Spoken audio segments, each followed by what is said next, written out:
Welcome back to another episode of the Gonzo Radio Sports Desk. Good morning, well, actually, technically, good afternoon. It is 12 noon. It is Saturday. And while you guys are all getting ready to fire up your NCAA football with God bless, there's a lot of great matchups with the NCAAs today. But today, we're talking pro sports. We're talking about DFS. We're talking about fantasy league. We're talking about wagering. We're talking about who to go, where to go, what to go. And we'll also touch on a few hot topics in the NFL, the National Football League. The Shield, seated across from me, matriculating on your screen from left to right or north to south. Or wait, what direction are we facing? I think it's southeast to northwest. South to west? Yeah. Or southwest to northeast. Yeah. Yeah, it's Matty DeMaz. What's going on, everybody? Masaracchio. Welcome to our lovely show on a Saturday morning. Actually, Saturday afternoon, 12 o'clock. Saturday afternoon. Depends where you are.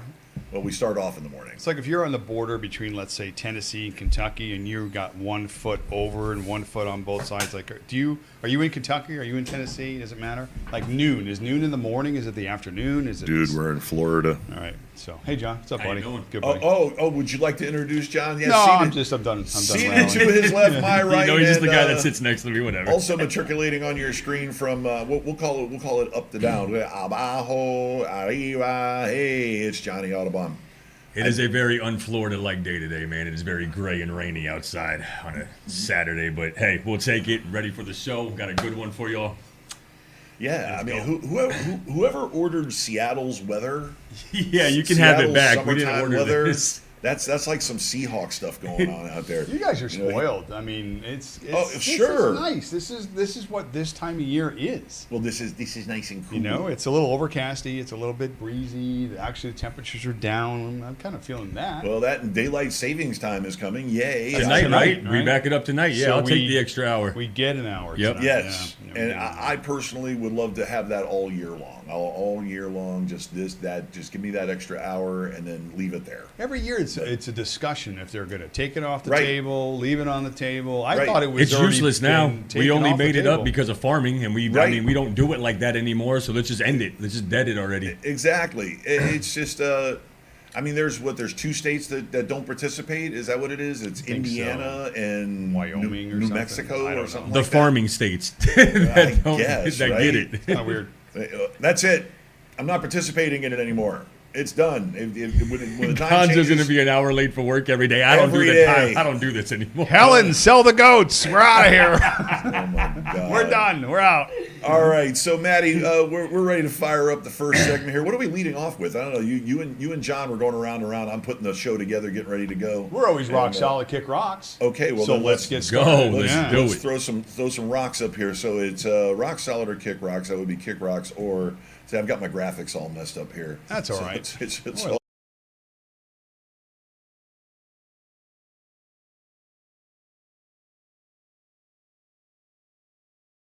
rock right there. Seriously, kick rocks. All right, guys. First discussion today we're going to kind of get to kick rocks is, you know, for years and years and years, you Patriots fans, not you Patriots fans, but the ones that are out there got a little spoiled, right? They had one of the best quarterbacks in the history of the game. Technically, at the time, I guess people were saying the best coach quarterback combination ever in the history of the game, right? Well, let's take a look at that coaching since Brady left. Okay, now a lot of people are on both sides of the fence. So you're Brady guy, you're Belichick guy. Is it a system? Is it this? Is it that? Well, everybody's been talking over the last, I don't know, maybe 10 or 15 years about the Belichick tree. Okay, these are Wicked just pissa. the list of coaches underneath Belichick, coordinators, etc. So I went through and I took a look at some of these coaches on the coaching tree. Not that necessarily. great. And let's just throw some names out. Matt Patricia. Okay, how'd that work out in Detroit? McDaniels. That's kind of in the news right now. Not Mike, Josh. Joe Judge. Who? What? Who? Bill Joe O'Brien. Judge, New York Giants, right? Yeah. Yeah, great. Now wait, Your Bill boy? O'Brien. Yeah. Bill O'Brien. Okay. Let's stop at Bill O'Brien. I'll give him one. Because we now have the predominant success story from that coaching tree. He's the predominant success story from that coaching tree. Okay, when he was at Houston, what did they go with the playoffs? 4 times, 3 times. They won a playoff game. They had an 11-win season. Yeah, then he gutted the team. But For nothing. not his fault. Okay, listen, the Houston Texans have one of the goofiest owners in the NFL. Okay, the McNairs, I guess is what they're called. I guess that's oil money. I don't know. There's a lot of goofy people in Texas. But yes, Texas, I called your rich people goofy. Oil money makes people. What do you got against Texas? Texas, I got nothing. I love Texas. No, Don't get me wrong. so the people But I'm not going to backpedal. Your oil people are We're getting a call from one of the Bushes right, right now. Hey, tell him to about- shut up. Pick it Tell him to John. shut up. Yeah, all Right? John, go ahead. Think about where all the weird rich people come from in America. They come from Texas. Okay, Mark Cuban, he's in Texas. The McNairs, Jerry Jones, all those guys. Anyway, the McNairs meddled. They fired their president of football operations. They fired their general manager. And then they turned around and went, "Hey, Bill, you know something about football. Why don't you just go ahead and take over the whole thing?" Okay, because I don't think Bill O'Brien's the kind of guy that would, pull a Game of Thrones and get his two immediate superiors fired so that he could get in there and screw up the team. Okay, because I personally think that, and let's also talk about the Bill O'Brien coaching tree, because now we're looking at two guys from the Bill O'Brien coaching tree: Mike Vrabel, former linebacker coach, and D'Amico Ryan, former linebacker coach and assistant defensive coordinator, and also former player under Bill O'Brien. Both head coaches. Getting a sense that the former player coaches are a Yeah. little more successful. All day, every day. And I think a lot of that has to do with the respect Yep. that they get. This is a game of respect Yep. amongst your peers. 56 different bodies in the locker room. You got to kind of get a feel for the room. And as a player, I just think you kind of generally get that respect, especially a good player like Vrabel was, and others too. Listen, I mean, Flores, last coach on the tree. There's some others. Obviously he had some problems in Miami and whatnot. So now, again, you look at Brady's success, and clearly with all the Super Bowl champions and the fact that he played till he was 80 at a pretty high level. I mean, the argument here is, again, are you on the coach's side of this argument or are you on the player side? Who deserves, you think, more of the credit when it comes to the Patriots' success for the duration in which they dominated not just your division in the AFC, but with, 5 Super Bowl rings that they have? So, Six. Is it six or Yep. seven? No, Brady's Six. got 7. They got 6. Yeah. Oh, yeah. Excuse me. Yeah. Brady's got 7. Brady's Yep. got 7. They got 6. So, again, my point is here, guys, when we look at the analysis of picking a side, for me, I'm on the player side. Now I think it's more coaching, and we'll get into that in my next Kick Rock segment. But in that era, 80s, 90s, certainly into the early 2000s, the player basically was the shit, right? Brady was the shit. There's no question. We can look back at any point in history and know that based upon what he had to work with, the talent or lack thereof, outside of Gronk and a good defense, year after year was just interchangeable parts. It was Brady, and Right. it was interchangeable parts. Right. Okay. A quick tangent here. Okay, that's why I expect something of a spirited revival in Las Vegas with Antonio Pierce taking over as Another the head football ex-player. coach. Very well Another respected. ex-player. I mean, it's the same with Jeff Saturday last year. Everybody's like, Jeff Saturday's got no business being on the field as a head coach. I'm like, the guy was a center. Okay, there's 4 people that are the smartest people on that field on any given day, and it's supposed to be the head coach, the quarterback, the center, and the offensive coordinator. Okay, those are supposed to be the four smartest guys on the field as far as offense is concerned. Okay, and Jeff Saturday was one of those. Plus, he has a little bit of head coaching experience on a very minor level. But were we really surprised that the Colts managed to win 3 or 4 games? Well, I mean, they under were his desperate tutelage? in that situation. Okay, former player. Yeah, but that's Smart. That's who. He knows what it takes. If you had to make such a rash decision like they did, I mean, that player fit in that spot. It wasn't a long-term Ursay's fix. another flake. Don't get Yeah. me started. So, but anyway, so for me, I'm on Brady. I'm on Brady's side on this. I Yeah. mean, it's Oddly not just enough. this year, but the last several years. Belichick and the offense and the way they draft, and it just doesn't Womp, seem womp, like it's going in the right direction. I personally cannot stand Belichick's smug face. I think that he has rode. Smug. I cannot. He's his miserable. whole attitude, his whole old school football. John's I'm not never changing. bought a hoodie in his life just I because of cannot Belichick. stand Belichick. And then you got, it seems like 3 out of their 6 Super Bowls are surrounded by something gate. It's like I can't trust that as a coach. He's always seeming to bend the rules or break them to end up winning something. If you look at what we just went over, if you ain't cheating, you ain't trying. His coaching to head coaching tree is garbage. But all the players do seem to have some success. Vrabel being the one that pops to my mind. I mean, that's a really good coach. But again, Really it's good. because when you're in the system playing it, you have an understanding of what it's like to be coached, and then you become the coach. A lot of these other guys just jumped into that position or whatever and just started trying to follow Belichick's way, and it only worked for one guy, and I think it's because he had one guy, Brady. Brady left the team, immediately had a brand new coaching staff, brand new team, brand new city, wins a championship. Belichick can't make playoffs. I mean, I don't get it. I mean, I don't know how you can even have this as a toss-up here. It's like one guy left, won a championship, the other guy can't draft, can't GM, can't get good players. Brady took pay cuts for years to get better players, and these guys didn't do it for him. And he just made, let's go from Welker to the other guy that looks just like him, that pretty much. Edelman. I mean, is there a difference? He's a nice Jewish boy. You know, the only guy that they gave him that's, I mean, a megastar is Randy Moss. And you saw what he did with him. And then he had 27 Yeah, touchdowns it was with this guy and had ridiculous. 55 from him. I mean, it's a Brady thing. I will give Belichick 2 of those Super Bowls because they 2. rode the defense those first 2 Super Bowls. There's Sure. no doubt about it. But then everything after that, man, Brady just went out there and made gold out of coal. I mean, it's basically what he did. They said, here, this is your guy, this is your guy, this is your guy, make something out of him. Made And he did. chicken salad out of chicken shit.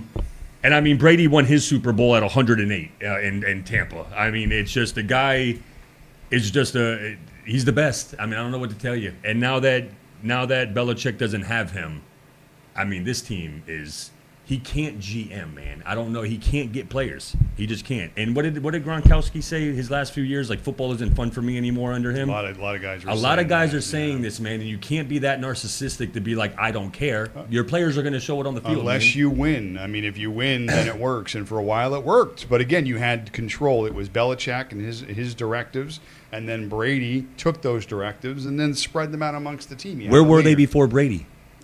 Again, nowhere. Like, so you have Once this. again, you can't be successful unless you can relate to the kids. Yeah. The millennials and the Gen Look at Zs. Popovich in basketball. Same thing. He's too old school, and it's like players nowadays are not going to let a 90-year-old man tell them about 1960 basketball. We don't care anymore. All right, Like, there's a whole new hang game. on, I'm gonna come to Pop's defense. You okay, just because swung at Popovich. I Big time with the right hook. consider Greg Popovich to be one of the greatest coaches in the history of the NBA. Okay, Agreed. First of all.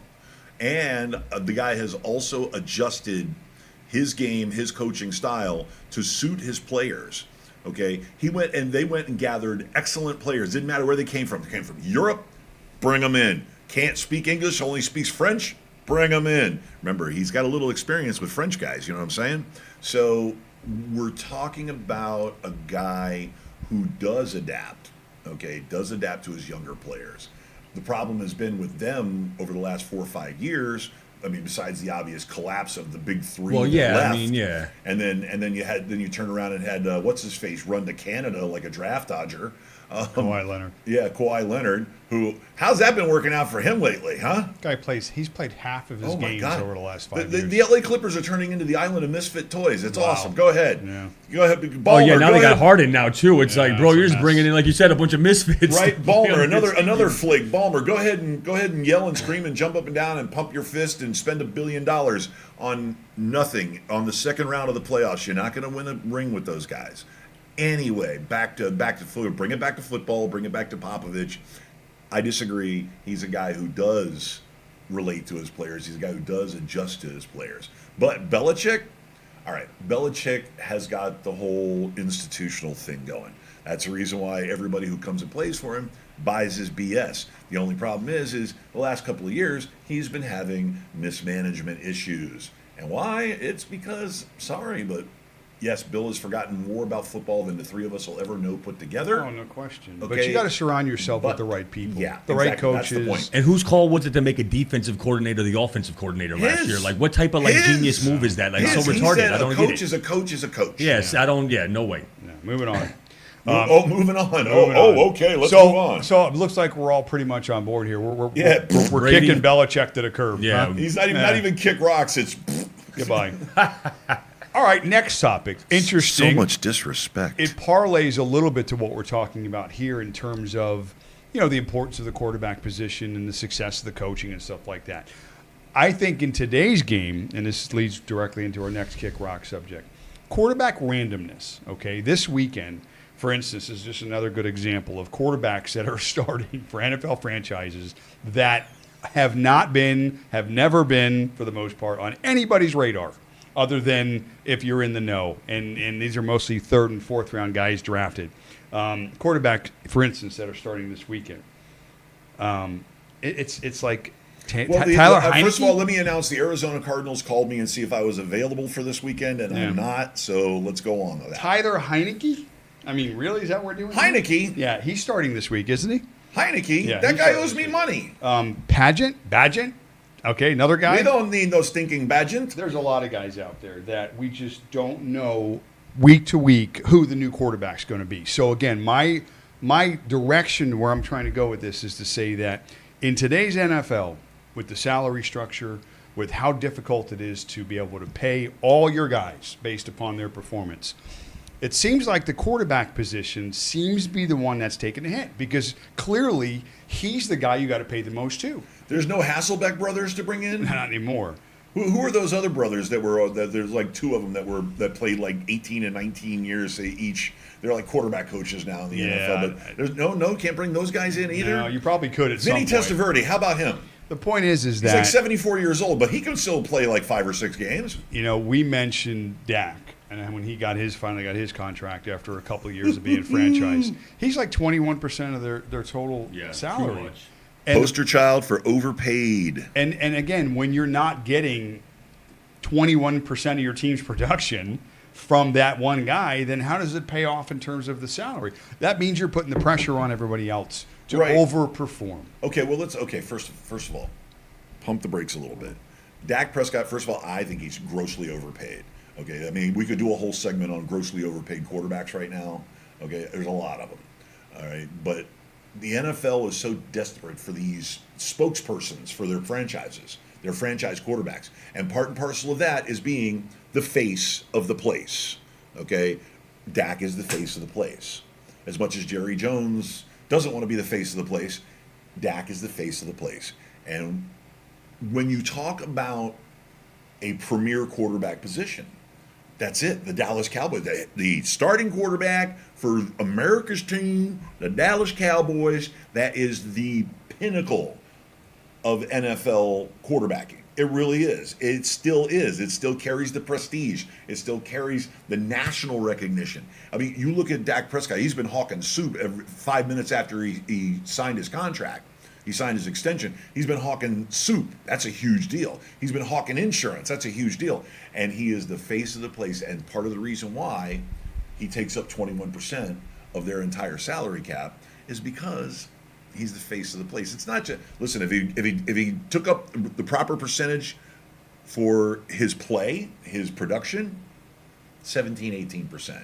But you get that little extra 3-4%, that's being the quarterback of the Dallas Cowboys. It's as simple as that. It hasn't worked. They haven't been in playoffs in they haven't won a game in 25 years. Sure, no. So, look at Tony Romo. It seems like the direction of the league is heading towards getting your quarterback, getting them however you can get them, especially on the rookie deal. Yep. And then quickly building the team around him. It's the devaluation of certain positions. That's what it is. It's a strategic devaluation. Listen, we're talking about a league run by billionaires. We're talking about a league run by businessmen. Okay, so they're trying to figure out how I can have a lower payroll or a more controlled payroll and get more production out of said lower payroll. Okay, so what have we seen now? First, we saw the devaluation of the running back position. Okay, we've seen that. It's been grotesque over the last 5-6 years. Devaluate. Now we're seeing the devaluation, at least for the first 5 or 6 years, of the quarterback position. Well, teams are forced to do that. Listen, next year, because they're so expensive. Next year, there are 4 or 5 quarterbacks that will be coming out of the first round, and they will get first round Easily. money. But the point is that I think what now is we're seeing. We talked about Belichick and his inability to relate, to adjust, to be creative. No soup commercials for Mac Jones. To be more in tune with today's NFL. And I think the younger coaches coming into the league are understanding that in order for them to be successful, and again, there's not a lot of time to be successful in the NFL. You don't get, 5 years, 10 years, unless you're the Steelers.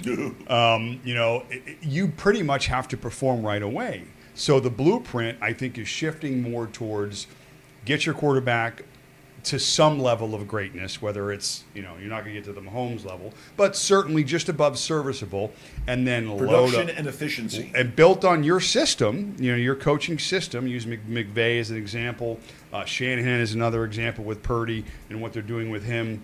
Again, it's smart coaches, smart systems, and pretty much just getting the right chess pieces to operate that system.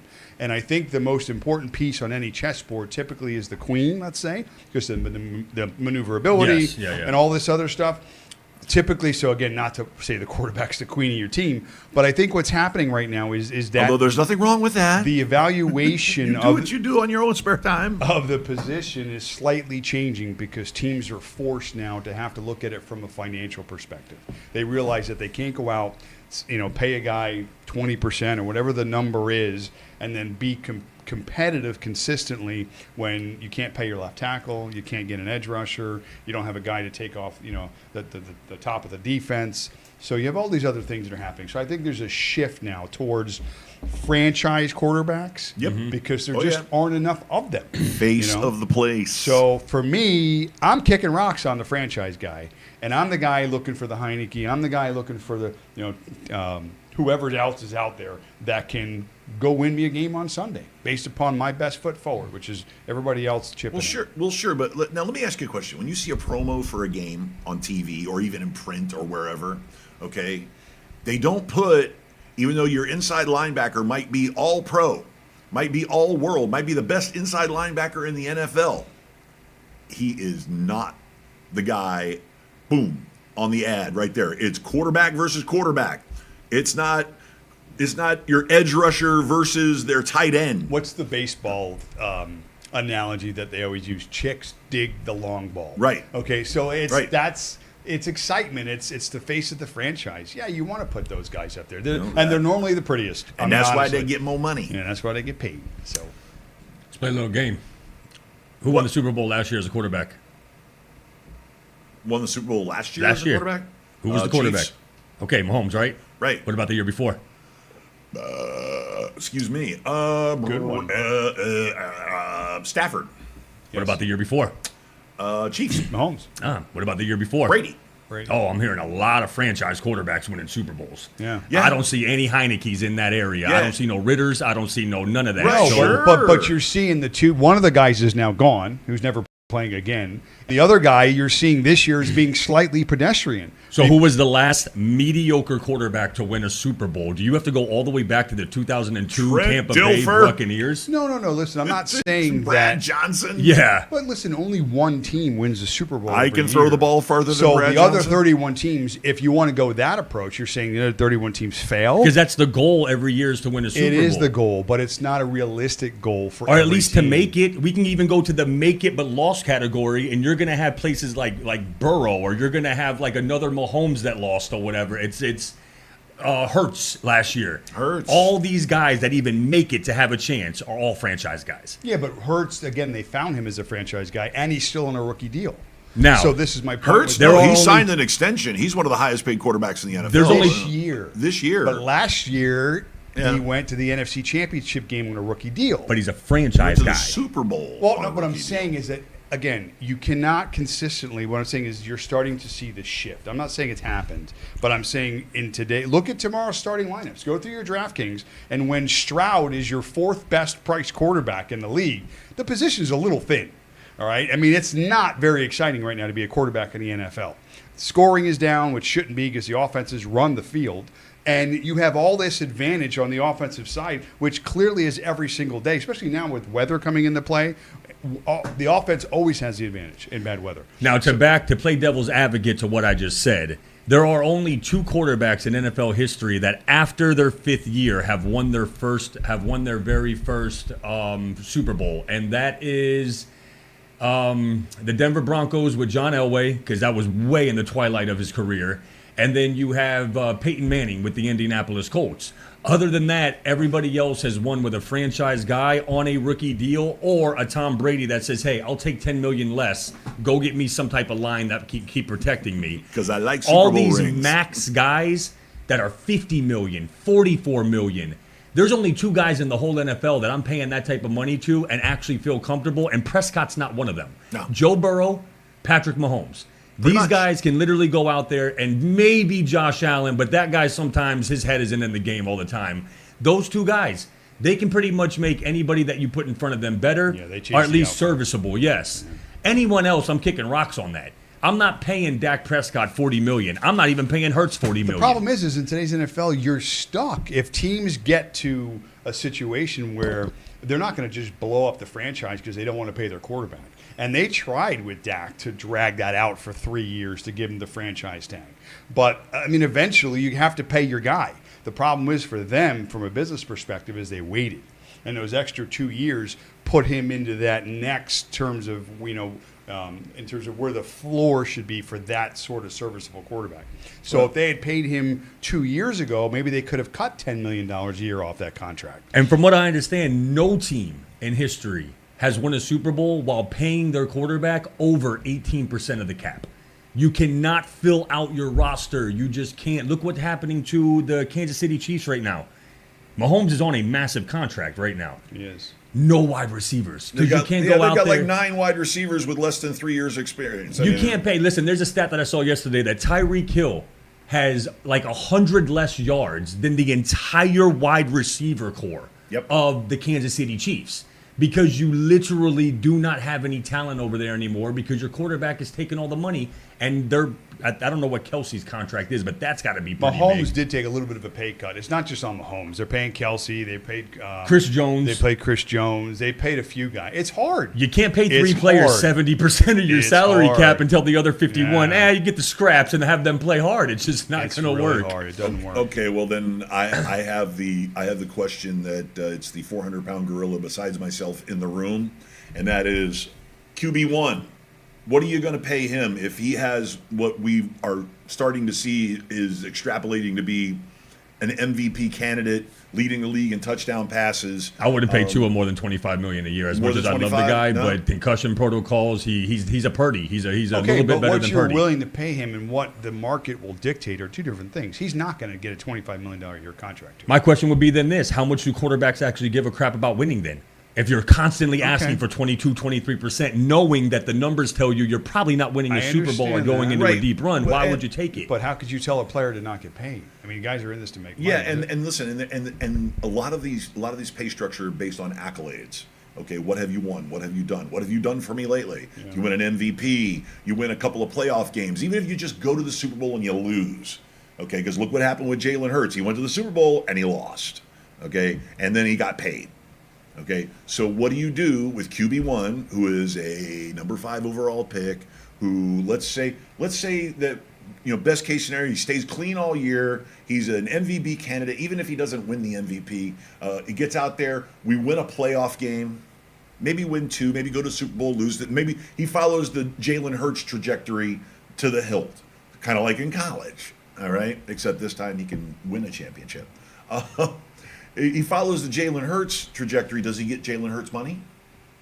Does he get Jalen Hurts money? what you're seeing is that, again, I use terms like floor and ceiling. Right. The pay for quarterbacks, the floor Is really high. is extremely high. It's over Yeah. $20 million floor. Like if you're a It's probably decent even higher quarterback, than that. it's like $20 Right, million and a the year. biggest beef we're seeing in negotiations is over guaranteed money. And then That's the biggest beef. And then when one guy gets paid, it reestablishes a new floor. Yes. And then the next guy gets it, and it reestablishes a new floor. And again, what's happening is these floors are raising higher than the total salary cap allotment is being adjusted for, and it creates a severe disadvantage that teams have to adjust to. Well, this And is that- the reason why running backs are getting paid $1. And, Yeah. everybody, because you're paying your quarterback so much, the running back's like, what about me? And they're like, we got no more cash left in the bank, buddy. I know. Here's $4 million. So what You they've know, done is so- they've devalued the position, like you Yep. said, and by doing that, now you don't have to pay him as much. Well, and let me tell you, this points to the genius of the general manager of the New York Jets, Joe Douglas.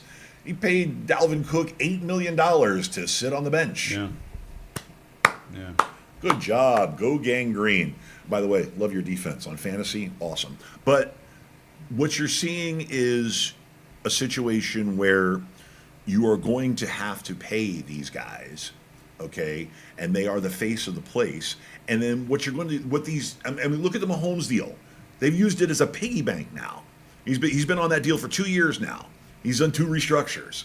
Why? So they make more room to get more money. They kick the can down the road. It's almost like the national debt with the United States. Yeah, raise the ceiling. Okay, raise the ceiling. Yeah. Raise the debt ceiling. Print money. Yeah, print money. So you're going to see Patrick Mahomes has about $100 million in guaranteed money that comes to him in about 5 years. $100 million in 5 years.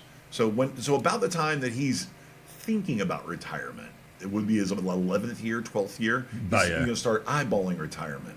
Okay, and they're going to still be paying him $55-60 million. Okay, so teams are using these giant mega deals as piggy banks because they can restructure them and they can move the money into more guaranteed money. You know, we talk about the guaranteed money when they do the contract immediately. Okay, like a 5-year extension, 180 million guaranteed, $250 million. Okay, and when is he going to get that guaranteed money? Oh, we just reworked the deal now. They're going to get more guaranteed money up front and then more guaranteed money down the road. It's like, okay, so you're splitting the difference so that you can make a little bit of space here so that you can go get a running back and lowball him. Okay, it's a little financial voodoo, but these big quarterback deals are being used as piggy banks by the GMs. It's as simple as that. It's kind of like buying a house and then taking loans out against it. You know, I got a HELOC over here. I'm going to take a second mortgage out over there. You know, I'm going to rent half the garage out as an Airbnb. Okay, well, you can't rent half a QB out as an Airbnb, but they're using voodoo economics to kick the can down the road. They've got to get creative. They've got to find ways to. Oh, yeah. But we would all agree, though, that, okay, let's just take the money part out of it. We're all agreeing that you still need a franchise guy. You cannot win with a Heineke. You're not going to win with a Levis. You're not going to win with those types of guys if they're not a franchise guy. Now, granted, again, within your first 5 years, and that's the reason why these guys win Super Bowls in their first 5 years. Don't pick on Will Levis. It's because they're making $2 or $3 million and not 30. You can actually go out there and pay a Tyreek Hill $130 million. You can Worth every nickel. You can pay a Justin Jefferson $135 million. Worth every nickel. At the end of the day or whatever, you have to win within your first 5 years, but all those guys end up being franchise guys. Like, you cannot win with an average run-of-the-mill quarterback just because you think you're going to save some dollars. Like, but let me ask you a question.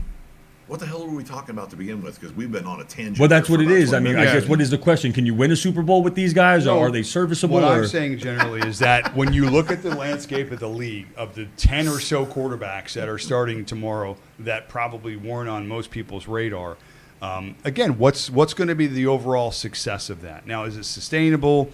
Can you turn that guy into a franchise guy? That's where I'm going with this. So what I'm saying is that you don't have to go into the first round, take your quarterback, pay him $1 million, pay him $100 million after the first couple of years, and then go win a Super Bowl. $1 million?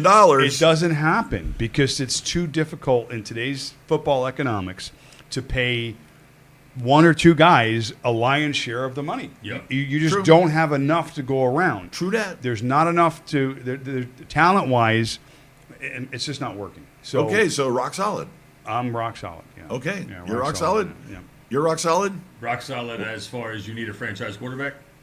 No. Rock solid in terms of going in a different direction from the teams having to be a little bit more economical when it comes to paying their quarterbacks. What I'm saying is that they're looking for the guy. I think that goes both ways too. I think quarterbacks are going to have to like start looking at it and going, okay, do I need 51 million or can I deal with 41 million and get this great receiver I want to keep or keep the Brady plan? I mean, how much is too much? I mean, come on, guys, you're going to pay 60 million a year but never win a game again. I mean, you can click it back a little bit and keep your players there. Well, okay. Well, before we go on break here, and I will get to this point. Okay, the Dolphins will pay Tua Tagovailoa. They will pay him. But are they going to pay him 40, 50 million? They're going to pay him north of 25. That's for damn sure. Okay. What they're going to do, though, is they're going to kick the can down the road past the Tyreek Hill contract, which is up at the end of 25. Not next year, but the year after, The end of 25. So what you'll see is they'll structure his extension to where he's going to get paid pretty well for his first 2 years, and then year 3, year 4, year 5, you're going to see him getting paid $50 million. Get used to it. Maybe they'll restructure, add another year, put all the money on the back end of that, so that when they do eventually, if let's say he plays his career out 10, 12, 15 years, God willing, okay, and he does well, he's worth all of that. Okay, so once you get to year 11, 12, 13, if you're going to pay him $50 million, just keep restructuring him. Just keep spreading it out on the back end. Okay, so what if you, like you said, he makes $25 million a year, okay, on an average. Okay, but that's a lot of guaranteed money. He'll take it. Daniel Jones got paid. Yeah, Daniel Jones got gross. Daniel Jones's agent ran into that office with one of them little blindfold masks and a ski mask and a gun. Said, "Pay my guy." I think it's a little different though if you're on like a Giants team that, let's say, and I know last year they made the playoffs, but god dang, they barely. I mean, they're not that good of a team. If I'm Daniel Jones on a 3-13 team and you're like, bro, we're going to give you $50 million, I already know we're not winning nothing. We suck. You know what I'm saying? Yes, give me my money. As a Tua Tagovailoa guy, you have a chance to win multiple Super Bowls with this team. Just think, man. You know what I'm saying? Like, that's all I'm saying. Though. Take 30 to 35 million. Tua's very much a family man. He seems like a different type of cat. He don't care. Then maybe he will do a Tom Brady and be like, thank you for the $38 million offer, but I'll take 30. If he's going to save you guys some money, you guys better build that defense because you better hurry up and get that side right because that's the only chance you got of winning a Super Bowl. We're going to talk about that later, but I think we are. All right. Oh, we're going to talk. I think we are. Oh, we're going to talk. We got a few games to get to. Okay, well, we're right now we got a break to get to so that we can, I don't know, who's got to pee? Everybody got to pee? Do you have to pee? I already peed. You guys okay? You got to pee? I peed already. Bladder control, bladder check? No. We're good. You're good? Okay. Then good. Sounding off. Then we're going to kick it for a break for a couple of minutes, and we'll be back with the Gonzo Radio Sports Disc. And what are we going to picks? We'll do some games. Do some games. Core okay. 4. We got the whole thing lined up. So get your notes out. Get your paper and pen out so that you know how to and who to and what to win with next or tomorrow. Yeah, it's been a long day already.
Gonzo Radio.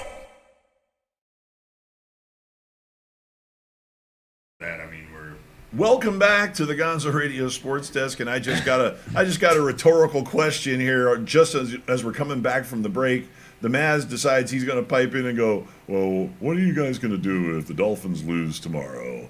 And gave us no time to respond before break comes back. I'm going to do what Mike McDaniel does.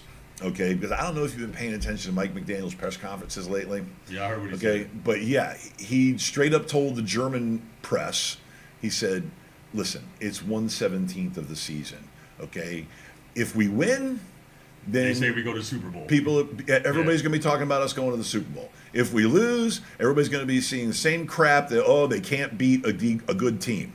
Okay, so and you know what? It's not gonna matter. We win, we're 7-2. We lose, we're 6-3. Yeah. Okay, and then you know what? We still have to play next week. Or no, excuse me, we got a bye week. Then we got Vegas, the And then, Jets. then we got Titans. the rest of the season to play. Yeah, it's- So, am I going to be happy? Hell yeah. Am I going to maybe like troll a few people who have talked massive amounts of shit about the Dolphins not being able to beat a good team? Okay. Yeah, of course. All right. Let me tell you something about passion. Okay. I watched that show, Welcome to Wrexham. Okay, I've been watching that show since the jump. Okay, it's about soccer. Don't get all upset. But the Wrexham AFC, Wrexham Soccer Club, football club, they remind me a lot of the Miami Dolphins. They really do. Okay, I mean, for those of you familiar with the English football system, if you will, sort of like the minor leagues, there's the Premier League, and then there's different tiers underneath. And when you're relegated and you don't win a lot, you get pushed down to league down here. So they're down in, let's say, the AA. Okay, they used to be just short of the Premier League. They used to be a very infamously good team. They used to be a dominant team, and they got relegated. Okay, and they've been relegated for a long time. Okay, they've spent 15 years in relegation down in this low-level league.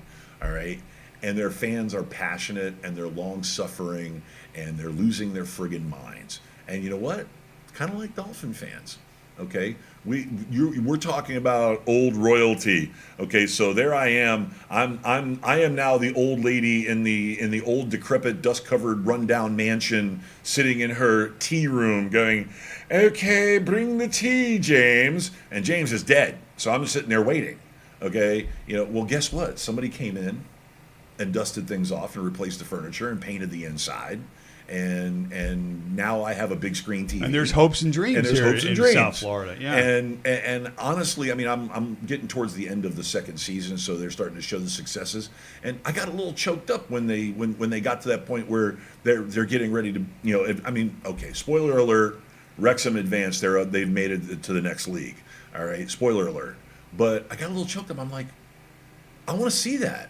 You got these passionate fans that are in their 80s and 90s, and they've been for years and years and years.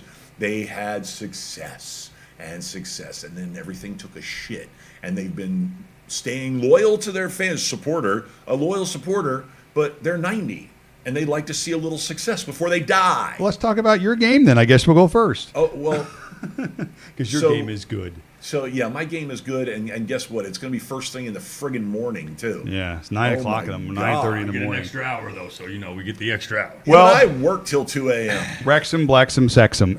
Let's talk about some numbers here. The Chiefs this year are a good football team, like we expected them to be. Maybe not the dominant force that we've seen over the last couple of years. It looks like it's pretty much the Mahomes-Kelsey show. I ain't scared of them. Because they are really hurting, I'm going to say, for lack of better words, on the yeah, Travis, keep an eye on your girl. I'll take her from you, too. They don't really have the weapons, the consistency from the wideout position that they've had. Obviously, missing one of their key players that's going to be back. I almost said in the building, but they're in Germany. But here are some of the numbers. The Chiefs this year, they've given up the fourth fewest yards on defense.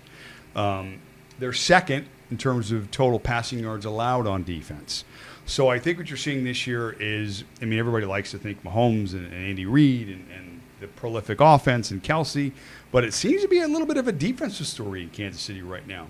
They're only giving up about 18 points a game total, which I think is third or fourth best in football.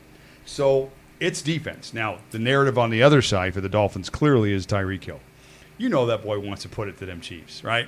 You're going to get this work. I mean, and clearly he's lived up to everything, all the hype, everything he's talked about, the 2,000 yards and everything. He's certainly on pace for that.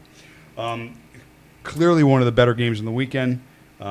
Personally, though, again, because I'm not going to hitch on this narrative that the Dolphins can't beat a good team. Dolphins are a good team. They will beat good teams. Every team in the NFL can beat any team on any given Sunday. That's where they get the movie from, any given Sunday. So do they match up? I think the Dolphins have better weapons overall outside of the quarterback position. But I'm on the Chiefs. Originally it was the Dolphins, but I'm on the Chiefs. Laying the 2.5.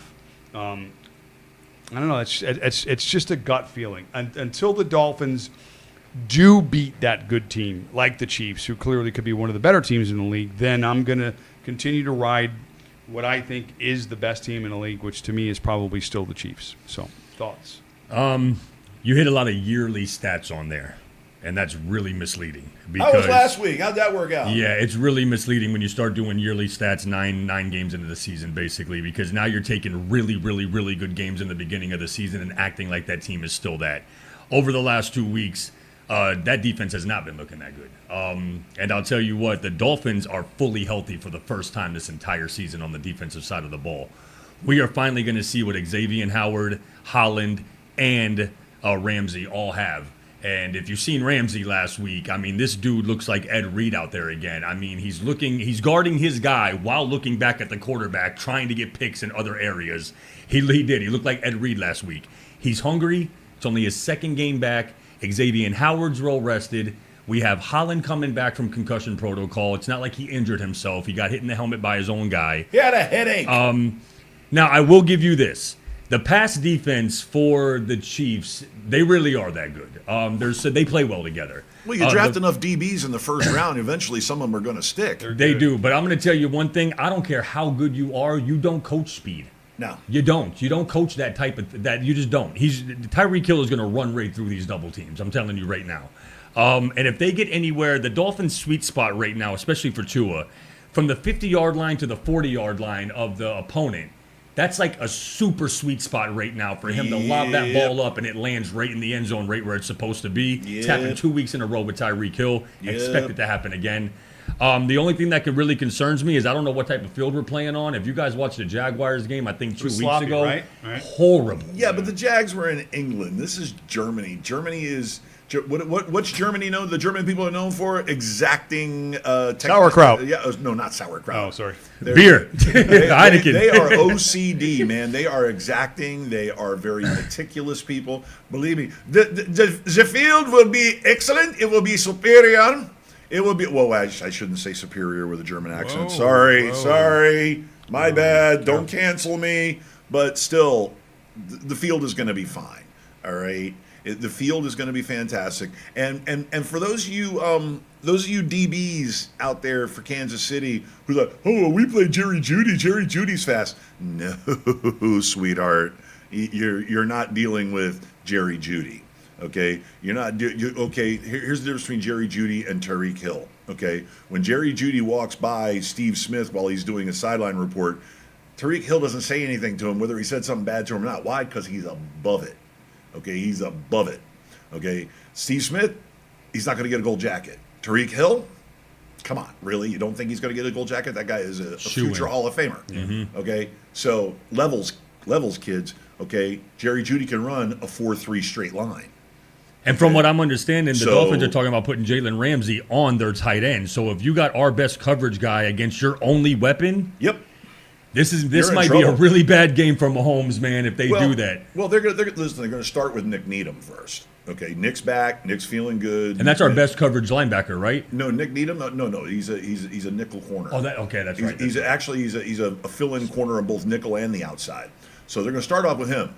Okay, and the key is keep Kelsey in front of you. Keep him out of the end zone. Just look at the Broncos. Keep him out of the end zone. Okay, did he score a touchdown last year? I don't think he scored a touchdown last week. I don't think he did. You can have 9 catches for 150 yards, bro, all day long. Every one of them can be for a friggin' first down. No touchdown. You keep him out of the end zone, you have a really good chance of controlling that Kansas City offense. You hold them to field goals, you have a really good chance of beating the Kansas City Chiefs. Okay. So I'm not going to come out and guarantee, we're going to go out and whoop them.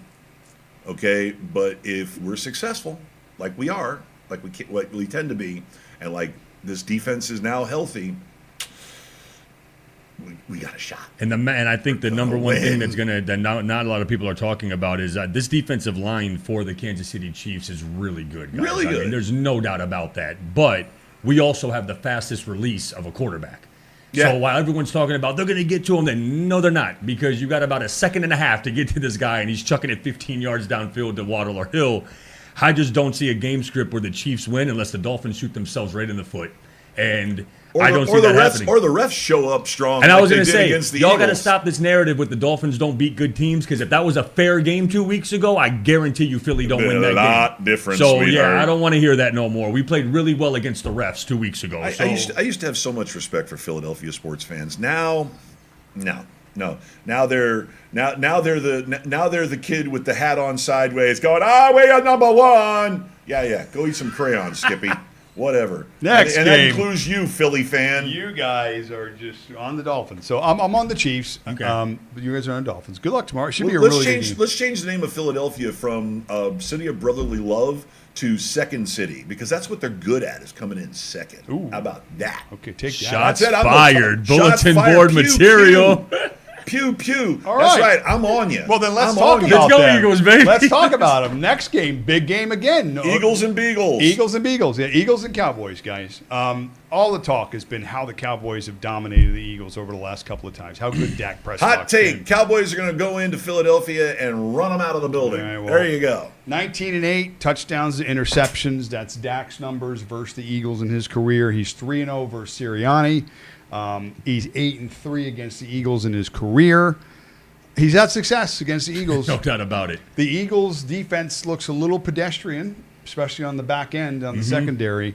Yeah, what is going on with that, dude? They're like 30th ranked on allowing pass yards. It's like CeeDee Lamb usually has a pretty good day against them. If you look strictly at the numbers, you think that the Dallas offense is going to have a pretty good day, right? I mean, Yes. It seems pretty right. Well, that's the reason why they traded for Keith Byard.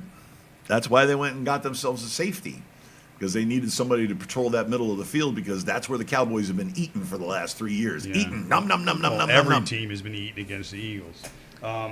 Basically, right now, the Eagles offensively haven't been that good either. I'm not impressed all year. 17th yards per play, 19th in the league in points, 25th in the league in third down conversion. Thank God for a tush push, or you'll have So a lot more. you got an losses. offense that's not really super clicking. You got a defense that's Right. not really consistent. But give Sirianni his props, though. He has managed to manage these games to the point where they're Eagles are pulling off 7-1. wins. They're They're 7-1. pulling off wins when they So don't deserve them. You can easily say that they're winning despite playing their best football. So what happens when they do start to click into gear? Maybe this is the game. Maybe we're overhyping the Cowboys. Like, that's never happened. You know, like people have always been, the Cowboys, and then the Cowboys end up shitting the Every bed. year. Well, Yeah. or maybe So- that chicken I sacrificed actually works, and they don't win a game for the rest of All the right, year. It's Voodoo possible. Master. I think it was a rooster. It wasn't a chicken.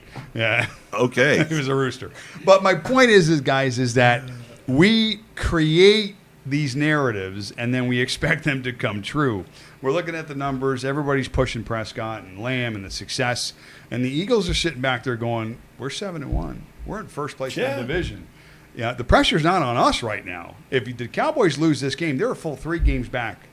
All right, and they're not catching the Eagles. So to me, this is all the pressure's on the Cowboys. This is almost like the Cowboys Super Bowl right now. That, of course, that's the only chance they ever have to get in the Super Bowl is middle of the season. But for them, this is a huge game.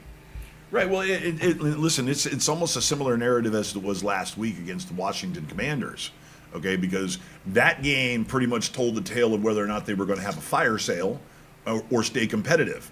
And now they're, a full 4 games back now? So what do? Oh, everybody out. Montez Sweat, Chase Young, bye, see ya. Eagles didn't look good early in that game. No. They could have very easily been looking ahead to the They Cowboys. escaped. Yeah. They escaped. The Washington Okay? game? Yeah. Yeah, that was ugly, They dude. escaped. Quarterback threw for like 600 yards in that game. 400 yards, dude. I know, I and had 4 him. Heineke. touchdowns. I had him. I know, Heineke, I know. that guy owes me money. I know. So, I mean, basically, Cowboys are 5-2, Eagles are 7-1. We talked about the importance of the win for the Cowboys. I originally picked the Cowboys in this game because, again, I'm looking at the numbers. You are a waffler today, man. I know. I'm looking at the stats. But it's too From 11 easy. o'clock till now, you waffled on like 3 different things. You know what? I'm staying with the Cowboys just because I'm getting points in the game. What was it, 3? I think the line is in that game. From what I I'm saw. almost positive that you're right. Actually, Your new nickname is Matty I got them Waffles. all written down here. Matty Waffles. Matty Waffles. Waffle House. We got. I think it's Waffle around House 3. Maseracchio. I will definitely be taking the Cowboys here, I guess. I'm not going to change. I do think it can go Stick either with way. your waffle. I like they are. waffles, by the Phillies way. But 3-point 3 favorites. points. Yep. I'm taking the points. I'm Waffle, taking the waffle. Cowboys. is that a Belgian waffle or is that like an Eggo? I'm going with the Lego my Eggo. Okay, right on. Yeah, for me, it's Cowboys plus the 3. Well, I did a ton of research for this game. Tons. It basically says "fuck the Eagles." that is my entire. Spent thing. an hour and a half on that shit. And I all you spent had to do time was on write every other game. Listen, 3 words, and that would have been it. I got a personal vendetta against them now. It's You not wanted to even their fault. quantify. You wanted to quantify your opinion with math and statistics. That's okay. FTE. I'm Still going comes out Cowboys. from the Eagles. I like history, man, and history has worked in my favor when it comes to picking against the spread a lot of times. And just it seems like that Dallas just has the Eagles number over the last couple of years. And Dak Prescott, to me, is not a world beater in any way, shape, or form, but he certainly seems like one when he's playing Philadelphia. He has some of his best games against them, home or away. One thing that I do that very much concerning is that, to me, the second best wide receiver, A1, AB, is A.J. Brown. The different reasons. Tyreek Hill's speed. This guy's just a monster. You can't guard him. You can't. It's a different type of animal. You can't be. He's like a Calvin Johnson. Just throw the ball up and he's just gonna out-muscle everybody. It concerns me. At the same time, though, I think that after all he better show up. After all this trash talk this week, man, Micah Parsons, you better do something. I Because agree if with you're that. running your damn mouth like this and you get no sacks and a tackle, I just be quiet. He's been quiet for weeks. It's not like he's been, he's not leading the league in sacks. So it's not like he's definitely taken out and say a step back this year. But I think offensive lines are focusing on him, though. That's Yeah. why they're Of waiting. course. Yeah, they have Double to. team. Yeah, they have to. I mean, of course, they're using the LT protocols. Run at him. yeah. Run at and the him. tush push worries me because I think it's a brilliant move. I don't want it taken out of the game. I just want it even on the defense. I think it's brilliant. They have shortened the field. They need 9 yards now in 3 plays and not 10 because they're guaranteed that extra yard and a half every time with I that don't tush know. push. They missed on the goal line and fumbled last week. Riverboat Ron figured out a way to disrupt that. Yeah, but so It's a it goes fluky from- thing, though. it So goes from 91% to 89 or Exactly. something. Just Like, gonna come say on. the same Okay. thing. Yeah. I'll take it. I like 89%.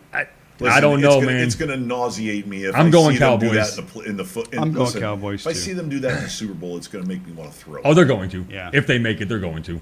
So, Cowboys, Eagles. Cowboys. 3 Cowboys. Cowboys. Another big game, guys. Let's go. Bills, Bengals. Big Oh, I game. love this Bengals. game right here. I love it. Bengals. Bengals, basically, Bengals. Joe Burrow looks healthy, right? Can we Really good. agree? And did we not say last week he's going to have 3 touchdowns Yeah. and maybe 400 and And- 275? For those of you who were paying attention last week, Yeah, I think I was on Burrow last week.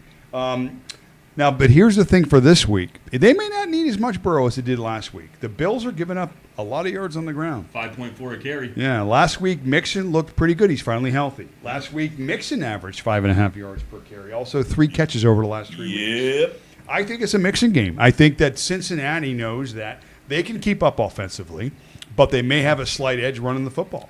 So obviously running the football, and if you're successful, TOP, time of possession, baby, keep the Bills and Josh Allen off the field. Pretty good success. Yeah. I'm on the Bengals. I think Burrow looks healthy. I think the receivers are finally healthy. Mixon looks good. I don't know. I think this is where we talked about last week. You find 1 or 2 teams where they struggle a little bit, and then they seem to find their way, and then they start their ascension towards the top. And the Bengals are looking up at the Steelers and the Ravens right now, but I don't think for long. Because I tend to think that the way the Bengals are healthy now and the way they're playing, and if they can use this game as a footprint and move forward off of this victory against the Bills tomorrow, the Bengals are going to be tough the rest of the way. Sure. 100% Bengals. I think this is the death of the Bills season. And even though they may make Death? the playoffs, yeah, it's just. Death? You mean I'm going to be right? Bills Death. and Jets do not make the playoffs this year? It's No, hold on. it's official, folks. I am the second biggest Dolphin homer in this room. I don't even think they're dead. I'm not saying that they're not going to make the playoffs. What I'm saying is that you can't look at this team like we have the last 5 years of going, hey, that's a Super Bowl running team. Super They're Bowl no window. longer going to be that. They're going to make the playoffs and probably get destroyed Right, by well, the Bengals the first round or something like that. The Super Bowl window. I have a question. Okay, excuse me. Hi, it's Richard Gonzo Saligny from Miami. I have a question. How many Super Bowls have the Bills played in their Super Bowl window over the last 5 years? None. How many? No. One AFC This championship many? game, I think. This many? One AFC championship or Yeah. two? One, two. One. It was a good one, Okay. but they lost. I mean, because we recall the Jets at one time had Mark Sanchez, and they played in 3 straight AFC championship games. Mark Sanchez has more playoff victories Yeah. as a Jet quarterback than I think any other Jet quarterback, perhaps. Oh, Is that okay. Well, I'm perhaps? glad we Even cleared going all the way that back up. to- So Super Bowl window might be. It's starting to close. It's starting to close. You can just feel a little breeze. So underneath what the happens draft. tomorrow if the Bills lose? Mm-hmm. What happens tomorrow if the Dolphins take out the Chiefs? And the Bills lose. Your two cream of the crop AFC teams go down like a heap. Right. And Very and- interesting and story. the No, Dolphins will because I have a still think the commanding Chiefs have a lead. better chance of winning the Super Bowl than the Bills No, this no, year. I'm not ever will saying be. the seasons are over, but I'm saying we are rewriting narratives moving forward. That now we're not looking at the Chiefs being the best team. We're not looking at the Bills being the best team in the Well, AFC. eventually, every 5 years, I mean, this happens in the NFL. Yeah. Teams don't stay up forever unless you're the Patriots. Exactly, that's just. We're never going to see that again. We're a 20-year run Right. like that. So Exactly. it's going to happen. And don't count the Chiefs out like next season. If they have an off season this season, just know that Mahomes is coming back with a vengeance next year. They're going to have their years in Long as they 20 got years of 15, not they got a being shot. that great. What kind of odds would I have gotten at the beginning of the year when I said Bills and Jets do not make the playoffs? Oh, if you would have put Jets or the 100, you'd have Bills? made No, the 5, Bills and 10,000. No, Bills and Jets, I said. At Is the it the Bills beginning and of the Jets? year, I said neither team would make the playoffs. I said Dolphins win a division, and Bills and Jets, neither team make the playoffs. And that was before Karen Rodgers That was went down. before Karen got hurt. Yeah. I could have gotten. Y'all are funny with that Karen Rodgers. We're I all could have over gotten- Karen Rodgers. Y'all have me tripping Like wait, old who's school, that? dude. We've been doing that for 5 years now since we started doing. Why y'all this. riding my man Rodgers? I love him. Listen, I love him. I love him. First of all, let's So get does it right. Brian Gutekunst. I love He him. loves him I too. think he's fantastic. I think he's a fantastic personality for the league. Ayahuasca. I think he rubs all the wrong people the right way, or all the right people the wrong way. All right, but I couldn't. Karen Rodgers is low hanging fruit, and I got and my partner for 5 years now has been a certifiable Aaron Rodgers hater. So I had to get on the bandwagon a little bit. Yeah, I mean, I got to support my boy. So Mr. Ayahuasca. I got your ayahuasca. Yeah, so it's pretty simple to me. The narratives could be rewritten halfway through the season where your elites could maybe not look so elite. Good, I think screw I that. would have gotten 500 to 1 on that 500. bet. No, not maybe 100 to 1. No, I would have got more than that. No. Aaron Rodgers led Jets, Buffalo Bills, both teams not making the play. Yeah, maybe 500 is a little too high. A little You too said you high. think it's a running game? You think Bengals are a running game? I think you'll see a lot of mixing tomorrow. Can I Mixing tell you a little mixing stat it that up, might change baby. your mind? Yeah. Okay, so the Bills allow the second most to wide receivers. 3 out of 4 of their cornerbacks are allowing 120 rating to wide receiver. I mean, bro, they are allowing everything in the air to get caught. Wow. I see Chase going for 11 catches and 120 yards and a touchdown tomorrow. Well, that's I the think reason that why they made that trade for Rashawn Gary. That's why. Sure up the back end a little bit. Oh yeah, they Yeah. needed to. They lost Tre'Davious White for That's the a- year. That's yeah. a huge and loss. Milano in the middle too. I mean, that's a great linebacker. Yeah, that's right. And my voodoo doll worked on So- that fucker too. So if I pick the Dolphins, then so far we'd all be Dolphins, we'd all be Bengals, we would all be Cowboys. Cowboys. Let's get to the next game. Although I'm not picking the Dolphins. Baltimore and Seattle, the other great game on the weekend. This is a hard game to choose. Man. Who's the home team? Baltimore's at home. I Home. will say this. I will say Ravens. that nobody's really talking about the Ravens. Is that No. fair to say? I am. I mean, but realistically, I'm talking about in the spotlight. I mean, everybody's talking about the Chiefs, the upcoming Dolphins, the Bills. Are they good? Are they not? The coaching changes, Bengals and Joe Burrow's resurgence. There's lots of All storylines. right. Hold up. Excuse me. I have to jump in here and blow my own horn, if you will. From the jump, especially around the same time we were doing fantasy drafts and fantasy mocks, okay, I said if I can get Mark Andrews and Lamar Jackson as a stack, okay, especially in a tight end centric league of a dedicated tight end position, and even not. And I did, and I got them. And both of my teams are very successful, and both of those players have been very instrumental in that success. Okay, so when you say nobody's on the Ravens, I am. Yeah, have been. Todd Monken has been an absolute offensive coordinating beast, and you can see this team week by week by week starting to buy into that system, starting to get comfortable with that system, finding out who can succeed in that system. So don't say nobody, because I ain't nobody. Mostly nobody, except for you. Because I'm a genius. Mark Andrews, 3 touchdowns the last 2 weeks, so maybe the offense is starting to pick it up a little bit. I'm on the Ravens. I like the Ravens. I think they're the best team in the division when healthy. That's been the issue with the Ravens over the last few years. They've been dealing with a lot of injuries. Get on the Gus bus. To me, it's a 2-team race in that division between the Bengals and the Ravens. But we're just talking about this week in particular. Seattle on the other side. You don't even give your Steelers any credit, any chance. None. Basically, Baltimore is third best against the pass. Like we said, the corners are good. The defense is usually very good. Geno Smith has been serviceable this year. Not great, even though Seattle's been good. It's going to be tough sledding for the Seattle offense, I think. Right. Well, and listen, Geno Smith's big problem this year has been connecting on the long ball.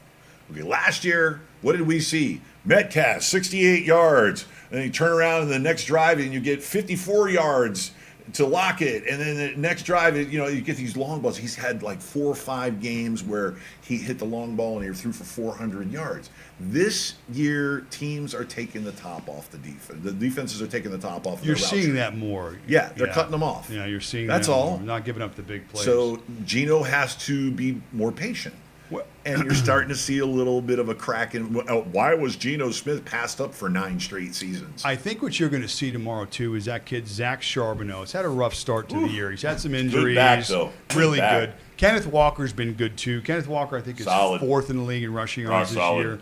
But it's tough to run against the Ravens. So they're going to have to be creative. I think you're going to see a little bit more of Geno checking down tomorrow, getting the ball in Charbonnet's hands, getting the ball in space in Walker's hands. That's a really good play. Check down to Charbonnet has really worked well. So I think you're going to see Seattle try and control the game that way a little bit more. But Baltimore's at home. Baltimore knows that the way that the division is going. I know the Steelers pulled off a victory on Thursday. The Bengals are starting to light up a little bit. The Ravens got to keep winning. They got to keep pace. Patrick Queen is a beast. Yeah, Seattle's a good road team though. Seattle travels well. You cannot hide from him. I'm still taking Baltimore. I think that line's 5.5 or 5. No, it's closer than that now. It's come down a little bit. Yeah, let me see. Baltimore. Oh no, it's come down from 6. So if it's 5.5 or 5 now, it was 6 when I took the bet yesterday. 5.5. To me, I think what I'm going to need to get those few points in that 5.5. I wish it was 3.5. It's 5.5. I'm going to need a defense to make a play tomorrow. I think they do. I'm on Baltimore tomorrow. I'm laying the points. I think this is a type of game where if it gets out of hand early, it could stay that way. I don't think Seattle's the type of team that can fight their way back. Kind of like Baltimore-Detroit. Yeah. Starts rolling downhill and it just keeps going that way. It's going to get out of hand because, again, Seattle's going to try and run the football. That's what they want to do. But, again, if you're down by 2 scores early or if things don't go your way and you can't follow the game script, it could be a long day for Geno Smith. And for that reason, I'm taking Baltimore home. Get him, Johnny. All right, well, Seattle's holding running backs to 3.1 yards per carry, which is first in the NFL. The big thing for Baltimore is they run the ball more than anybody else in the NFL. So now you got a great battle between a defense that can hold running backs and a running back that loves to run the football. Jackson only has 9 touchdowns to 3 interceptions this year. They do not throw the ball that often. They run. And if you can get Jackson to be one-dimensional with Seattle's great pass defense, that could spell disaster for Baltimore.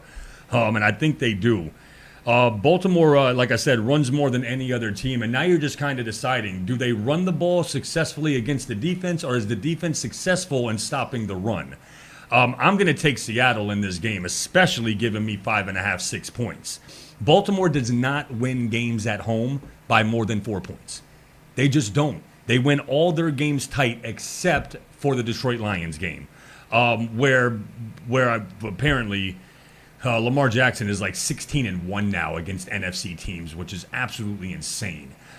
So it's like, other than that one little statistic or whatever, everything should tell you that Seattle should come in here and kind of lock up Baltimore in some way, shape, or form. I don't trust teams in a passing league that don't pass the ball. They're winning games ugly. They're very similar to kind of your team, Pittsburgh, right now. They're kind of just, they're staying in games and winning late. I don't trust them against Seattle this week. Not with 6 points. Do they win the game? Very possible. Do they win by more than 6? I don't think so. I'm going to take Seattle in this one, break up a little bit of the monotony here, but yeah, I'm going to take Seattle, holding running backs and making them one-dimensional. Well, now here I have to go and be the guy to go, okay. Tiebreaker. I do not see the Detroit game as being an outlier. I do not. I see the Detroit game as being a situation where the entirety of the offense has bought into the Todd Monken system. They had a very balanced attack, lots of rushes, lots of passes. What do you got, 26 attempts, 27 attempts, something in that game? I know Mark Andrews had a couple of touchdowns. Right. So. He lit it up. Jackson lit it up. I think that is not an outlier game. I think this is the beginning of a trend. I think that offense is waking up. I think that they're using Zay Flowers more. I think they're being smarter with Odell Beckham Jr. I think that Bateman is getting more involved in the offense. So, and I don't. They have Nelson Aguilar even, who is a field stretcher and a good middle route runner, which is what you saw against Detroit. So Detroit's not an outlier. I see them covering your 5.5, and I see them winning outright. I think it's going to be a nice 9 or 10 point win.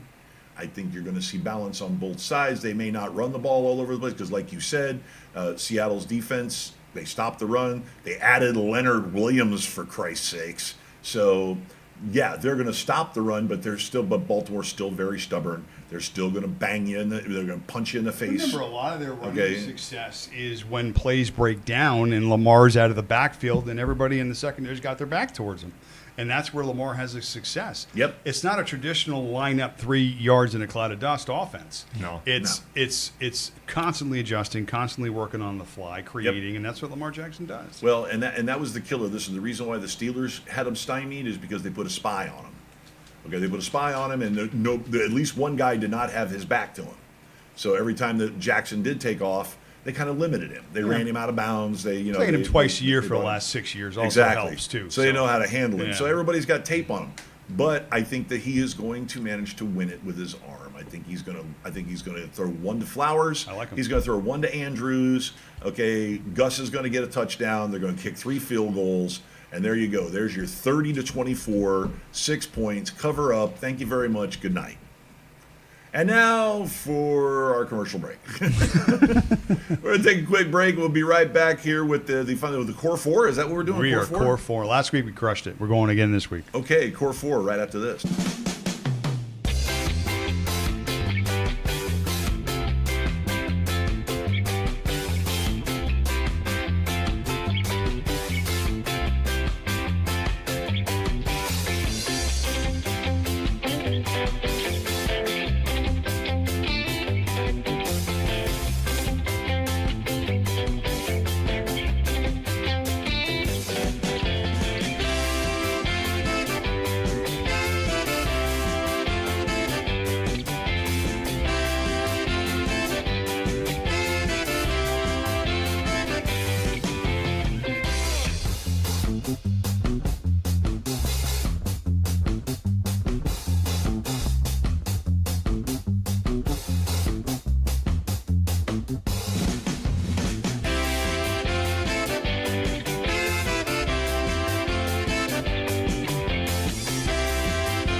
We live by another day. We live by another day. Yes. Bueno. We better get going. God knows what the team is doing with just former Fran watching them. Dios me está, Bobby Boucher on the video. Call that wrong way. You're a thing like Bobby Boucher dying. Gonzo Radio. Now, let's analyze what's been working for us.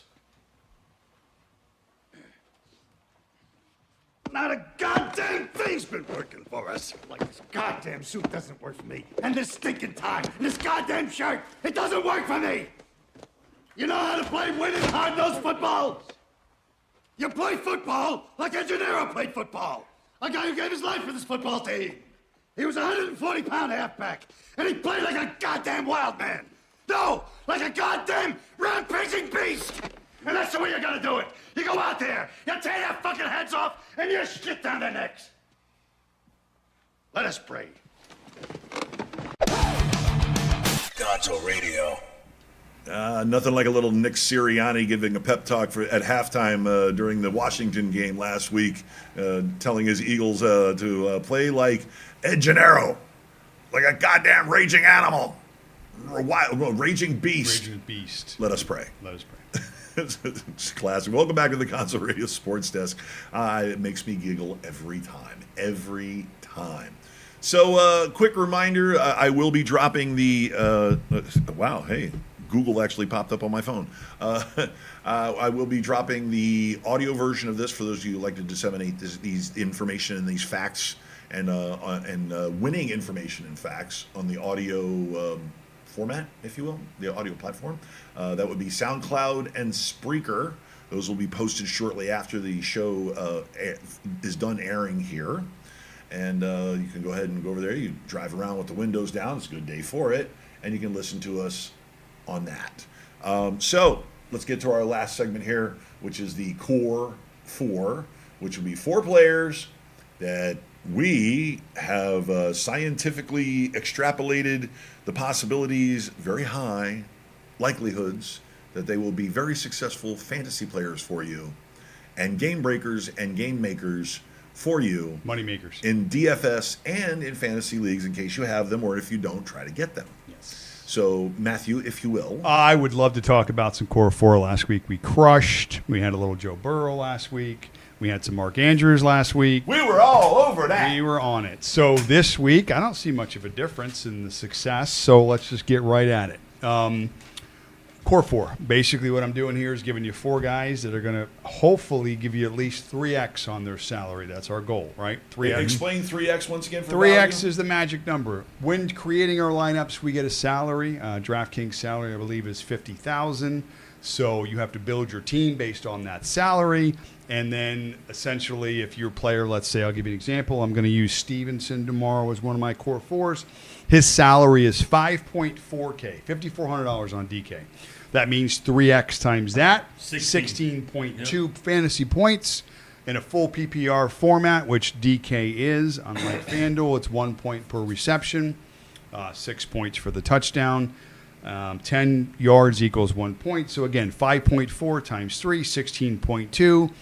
80 yards on the ground, a touchdown, 2 catches, and he hits 3X. Okay. And you think he will exceed this? My goal is to have them explode. I'd like to see 4X if I can. So to me, Stevenson's a guy. The Patriots, obviously not a good football team, but they're at home playing Washington, who's terrible, who's pretty much just sold off all their pieces.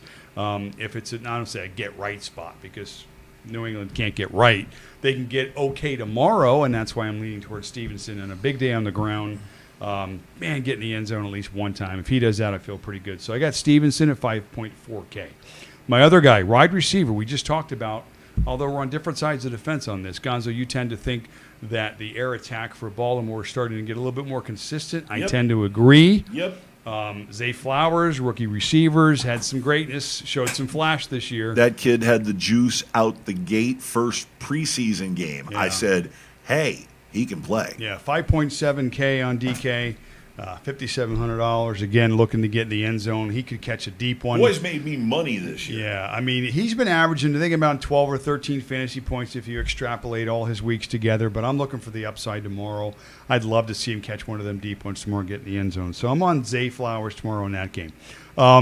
Little bit of a salary break here in the tight end, and I've prefaced this before. I am not the tight end whisperer, but I have to give it a shot this week. Hunter Henry, 3.6K, really cheap. Another Patriot. Another Patriot. Again, they have to have one game this year where they have some offense.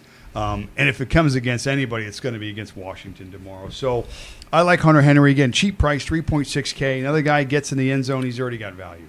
So, and then my last guy, quarterback, paying down. We talk about the struggles of the quarterback position. If you're not paying up for Hurts, you're not paying up for Mahomes, you got to get somebody a little bit down the line. I'm going C.J. Stroud. Getting a little better each week. Johnny's boy. 6.2K. He's actually priced up a little bit on DK this week. Maybe the algorithms have picked something up on him this week. Hopefully they have. All hail the algorithms. Because I have him this week in my lineup. So I'm hoping for some success on that. He's coming in about 18 points on average, which puts him at 3X. But I'm looking a little more on the upside. I want to get him in that low 20s, mid-20 range. Give me a 4X on C.J. Stroud tomorrow. So quick recap tomorrow. Running backs, I've got Stevenson. Wide receivers, Zay Flowers. I get you tight end at Hunter Henry. And I'm going with C.J. Stroud at the QB position tomorrow. Those are my core four. Nice. Last week we had Burrow at 27.6, which was 4 times value. Chase at 20.2, which was 2.5. Kamara at 25, which ended up being 4 as well. And then my man Drake London with 8, but he did get hurt in the fourth quarter. Womp. Yeah, we can't stop him from getting hurt. So you averaged 20.2 points per player last week that I picked. Really, really good. This week we're going to have some double ups. Yeah. I am going with Stroud this week. It's hard for me to pick quarterbacks this week just because, if you pick a guy like Hurts who's 9,200, it's like you got to have 27, 28 fantasy points. I don't trust that. Stroud's only 7,000. He's averaging about 18. Give me 3 more. We have 3 times value. I'll take him. Kamara yet again. Now, he went from like 8,100 to 92 this week, but he's playing Chicago. I'm going to keep rolling with him until he doesn't get me 21 fantasy points every week. Right. Tank Dell has not had a good game in 4 weeks. I believe that this is the week he's due for one. Well, listen, in 4 weeks, okay, homie's had a concussion. Yes. He's been injured. Okay. Either way, he's you're right. not having good games. He's 22. When I was 22, I could walk a concussion and a sprained ankle off in the same day. Okay, so he's 22, and he's back. He's right. So go ahead. Preach. I'm going to take Tank Dell to match with Stroud. Now, Dell's only 5,800, even on FanDuel. He's got to be maybe 51 or 5 in your league. He is cheap. I can absolutely see 15, 16 fantasy points this week. And then I'm going to kind of take a little bit of a flyer. It's going to sound weird to say that with a guy this talented, but I'm going to go with Lamb. And the reason why I say that is he's 8,800. You need like 8 catches, 130 yards, and a touchdown for him to have value for you. But it's Philly's secondary, and I mean, what am I supposed to say? They're like 30th ranked. Chops. I mean, they're 30th ranked. Philly's secondary. Dak Prescott also has some of his best games against Philadelphia for some reason. It just doesn't matter. So I'm going to take a chance on Lamb. So we're going to go Stroud, Kamara, Dell, Lamb. Let's go get another 20 plus from each guy, man. I'm game. I like it. I like it. Listen. I love the salt. Okay, I love it, but it's Philly's secondary. Let's remember The refs made y'all an enemy of mine. I know, but they traded for Keith Byard. Okay, they traded for Keith Byard, a guy who I wouldn't have mind seeing come to Miami. All right, we're talking about a really good safety. Talking about a guy who makes sure everybody's in the right place. So we're going to see some improvement in that defense. But, yeah, it's Philly's secondary. Screw them. They're no good. Okay, well, that's great. So we, once again, to wrap up here, Matt, your core 4 is? Stevenson, Flowers, Henry, and Stroud. Right. And then you're on Stroud. Dell, Kamara, and Lamb. Yeah. Okay, so there you go. You have, well, it's more of a core 8. Or core 7 because you guys are both on Stroud. Yeah, we should. And I have Dell in my lineup. I just didn't put him in the core 4 because I've got. Yeah, there's only 4 guys you can pick. There's probably 7 dudes you'd want to put on there that are good, but 4 is 4. Okay, so there you go. I'm going to work on it right now. I'm gonna make a lineup with all those guys. So the And actually, let me see. Apply. I'll be with you in a minute. Okay. Well, I think that wraps us up. Is everybody Absolutely, man. So nothing to talk about with aliens. We're good with aliens. It's okay. No aliens. Okay. Well, there's your friends right over your shoulder. Abduct right me there. first before y'all start talking. Take a look outside. It's like John, stay there. Stay in your seat, John. It's okay. We're not Outta going to here. start. It's like poof, he's out. All right. Well, that's going to wrap us up here real quick. We're going to try to get it in under 90 minutes. That's awesome, huh? You're once going again- to that MUFON meeting from here? Yes, move on. definitely there. Yes. Yeah. Okay. Good. So Bought a shirt for it. we'll see you again. We'll see you guys again next week at noon. Everybody's going to be here, right? Everybody's going to be ready to go next week at noon. We're Yeah. going to be all right. We'll be set. We'll be This okay. works, man. We should have Andrew, too. Yeah. Don't forget tomorrow, 9:30 daylight savings time. 9:30 a.m. Dolphins and Chiefs live from Frankfurt, Germany. What's the name of with the stadium? No, it's Eine Kleine Bang Bang Stadium or Sure. something like that. I like okay, that, sure, too. why not? I'm Yeah. going to be speaking German all Yeah. day tomorrow. It's schmeckt in Vegas. It's the Stadium. University of Sauerkraut. University of. All right, on behalf of myself and Johnny Audubon and Matty DeMaz, this has been the Gonzo Radio Sports Desk. And where is our stupid ender? Wow. You know what I did? I'll do it. I'll dance. No, yeah, dance, monkey, dance. I'll come up with the ender real quick here because I'm not even on camera, but I'm dancing. I'm really good. Oh my God! Please make it stop. Make it stop. There we go. There we go. I forgot to load up the ender. This show I got was all off the this stuff prepped rails. for it. I spent 10 minutes prepping everything like crazy, and so okay. So yeah, on behalf of these clowns and myself, we'll see you guys next week here on the Gonzo Radio Sports Desk. Good luck.